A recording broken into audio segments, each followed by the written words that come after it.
Lancashire seal title and take control against Middlesex. Last time out, Lancashire sealed their promotion to Division 1 in style, beating Derbyshire by an innings and 45 runs. They now have the opportunity to guarantee top spot and seal the Division 2 title, with Middlesex the visitors at Emirates Old Trafford requiring just 5 points to be crowned champions. The away side travelled to Manchester off the back of a defeat to Durham in a low-scoring Lord's thriller, and the away side would see enough in the pitch and the overhead conditions to deem a toss unnecessary and put the hosts into bat. Keaton Jennings and Alex Davies would start the day in somewhat different conditions to those that saw Middlesex elect to field, and the pair took full advantage, putting on a 49-run partnership for the opening wicket. That came at the hands of Harris, Davies feathering one through to Simpson to depart for 16. Jennings followed with no more runs added to the score, Lancashire's fine start somewhat sullied as the opener was pinned LBW by Miguel Cummins for 22.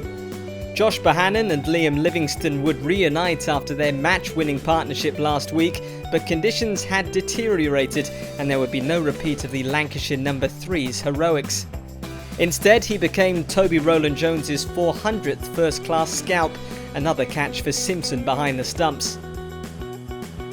The home side would add 4 more runs to the total before heading into the lunch interval at 92 for 3. A 4 glance down to fine leg from Livingston would see Lancashire to 3 figures shortly after the restart. The number 4 would lose another partner though, Jones bowled by Harris for 11. Miguel Cummins removed captain Dane Villas, caught its second slip by Milan for nothing. But Livingston stood firm and was rewarded with a half-century, leading Lancashire with the bat. He took the initiative, taking on the Middlesex bowlers in testing conditions, Souter in particular getting the treatment as he disappeared over the boundary.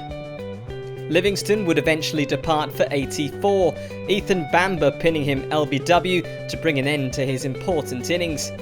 Bailey would go at the hands of Souter, caught at mid-on to depart for 9. They'd reached tea with the score 215 for 7, Livingston's not giving Lancashire the edge heading into the interval. Mahmood would fall after the restart, trapped LBW by Harris for 6, before Parkinson fell to Souter, he too out LBW, albeit for a duck. But Croft remained and reached his half-century as he launched Harris for 6 over square leg. The home side were focused on their contest with Middlesex, but had one eye on events in Northants, where a relatively low total for the hosts could hand Lancashire the title. And when Graham Onions was out LBW to Souter, having helped the home side to their second batting bonus point, they'd been able to regroup in the dressing room. That's where they'd hear the good news. Northants had been bowled out for 217, meaning Lancashire would finish this round of fixtures with an unassailable lead at the top of Division 2, no matter the final result of the match.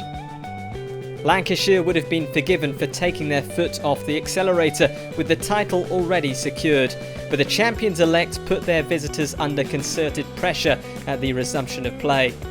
With just 15 runs on the board, Middlesex lost their first wicket, Robson caught behind off Onions for 8. Tom Bailey struck in the next over, Nick Gubbins the next man to depart via Villas's glove.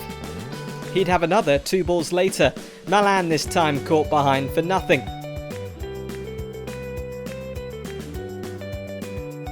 Three wickets had fallen in just 8 balls, but the home side weren't finished. Martin Anderson was the next man to go, LBW to Bailey for 4. He quickly had 4 to his name, Cummins trapped LBW for 2. Bailey would reach his fifer in spectacular fashion, getting down quickly to take a return catch off his own bowling to see Holden depart for 5. The visitors were reeling, and only the end of play could bring an end to their misery. Stumps called with the score 39 for 6, still trailing their hosts by 220 runs. It had been a remarkable day for Lancashire. Results elsewhere meant they'd sealed the title, and the few overs they'd enjoyed with the ball in hand had caused carnage in the Middlesex ranks. They are now 70 runs from avoiding the follow-on, and if play continues at this rate, this match could be all over in 2 days. Simpson's career best 167 not out leads Middlesex to unlikely lead over Lancashire. The first day of play at Old Trafford was one that will live long in the memories of Lancashire players and fans. The Division 2 title sealed after just 2 sessions as the state of play in Northampton went their way. Tom Bailey had added the cherry on top, his rapid fifer in the closing stages of play, underlining his side's status as champions-elect as they put visitors Middlesex on the back foot. They'd been reduced to 39 for 6 at the close of play and were looking at a steep uphill battle to find a way back into the game. James Harris and John Simpson would get the away side off to a good start as play resumed, the tumbling wickets of the evening session giving way to a more serene morning.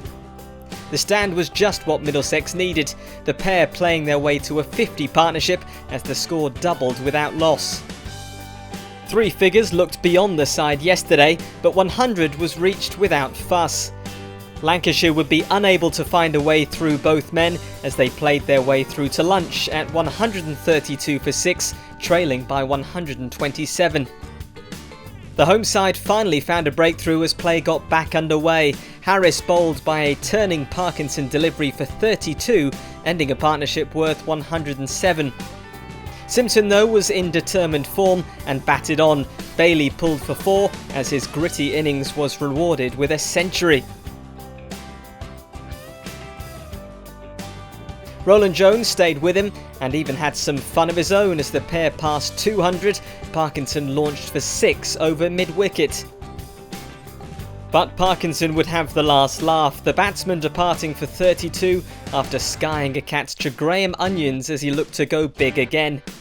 Souter stuck in through to tea, he and Simpson taking the score to 252 for 8, trailing the hosts by just 7 runs. Few could have envisaged Middlesex taking a lead after their early showing with the bat, but Souter and Simpson did just that, their score moving past Lancashire's first innings total soon after play resumed. Saqib Mahmood would finally end the partnership, Souter edging to Livingston in the slips to depart for 52. The Middlesex innings would finally come to an end at the hands of Parkinson. Bamber with a top edge, caught by Jennings, the side all out for 337, leading by 78. Momentum swinging towards the visitors, and they'd keep it up, striking in the first over as Miguel Cummins removed Davies to get Middlesex off to a dream start with the ball.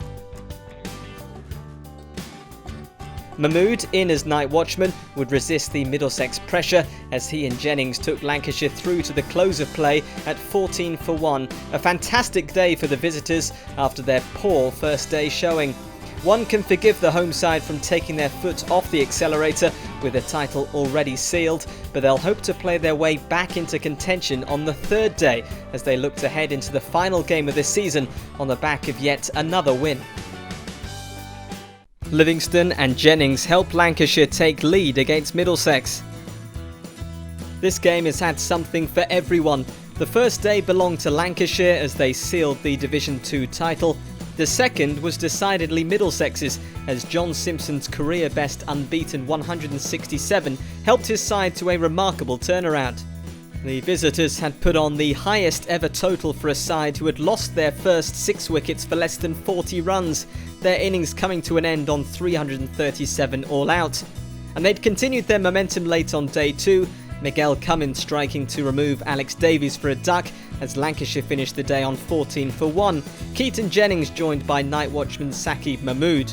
The Lancashire pair would resume well, Middlesex unable to maintain that early pressure as the home side ate into their lead. They'd reach a 50 partnership early in the day. With a boundary through point, Mahmood had a new career best score, taking full advantage of his promotion up the order. He'd become the first man to fall, nicking behind to Simpson for Cummins' second of the innings. His wicket would be the only one taken by the visitors in a frustrating first session. Jennings and Bohannon took the score to 95 for 2 at the interval, the deficit now a 17-run lead. The pair were inseparable at the resumption of play, Jennings set and playing well, Bohannon happy to support the opener as they reached 100. Jennings brought up his half-century with a square cut for 4, the 50 partnership reached with the same shot. Bohannon would fall with no change to the score, LBW to Roland Jones for 28. That brought Liam Livingstone to the crease, and he set his stall out early. Runs were hard to come by, but the Lancashire man took the attack to Middlesex. Salter took some punishment as Livingstone dispatched him for 6. Livingstone's second 50 of the match was chalked up in the overs before tea, the partnership worth over 100 when the side reached the interval on 235 for 3. The pattern of play continued after tea. 250 came up, Jennings heading towards 3 figures. But he'd fall 3 runs short, bowled for 97 by Salter. Livingstone followed, caught behind off Bamber with the lead 187. Bamber had the next wicket too. Captain Dane Villas trapped LBW for 2. Lancashire were coming a little unstuck, their good start giving way to Middlesex pressure, and they were 7 down when Rob Jones was caught by Salter off Cummins. And there was another for the Middlesex man in his next over. Bailey caught at second slip by Milan with the lead a shade over 200. The fading light would intervene and play came to a premature end. Lancashire 289 for 8 with Croft and Parkinson at the crease. Their lead of 211 is within reach of a Middlesex batting lineup that has already posted more than 300 in this contest. The home side will look to increase that lead to a more imposing total in the morning of day 4 before their visitors return to the middle.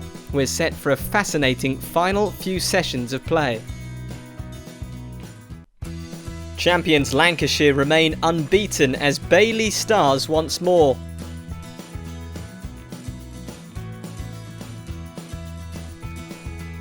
Lancashire have a big day ahead of them if dreams of an unbeaten championship season are to come to fruition.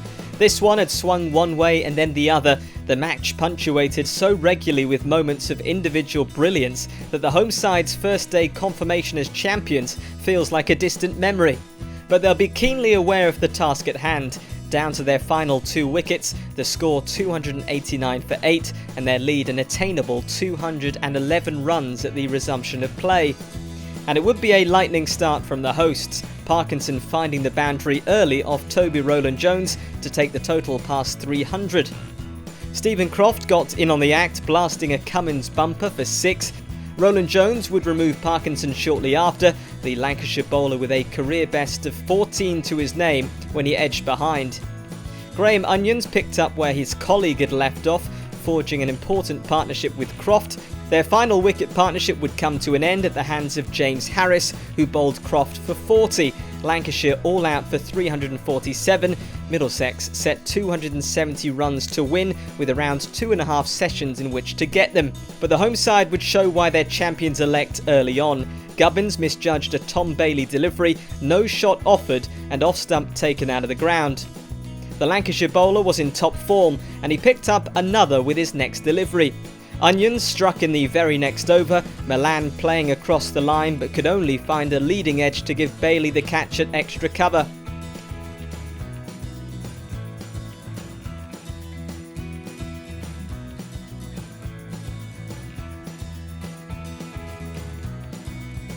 Robson and Anderson managed to take Middlesex into double figures and for a while threatened to help their side to 50. But Onions had his second, Robson out LBW as he walked across his stumps looking to defend. The visitors would reach 50 without further loss and went into the lunch interval at 55 for 4.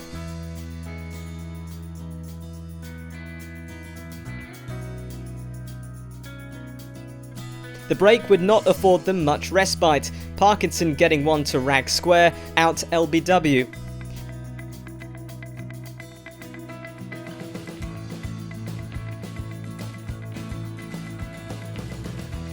Martin Anderson had watched the wickets tumble around him, but had played well against the threatening Lancashire bowling. He'd pick up a maiden half-century as he launched Parkinson for 4.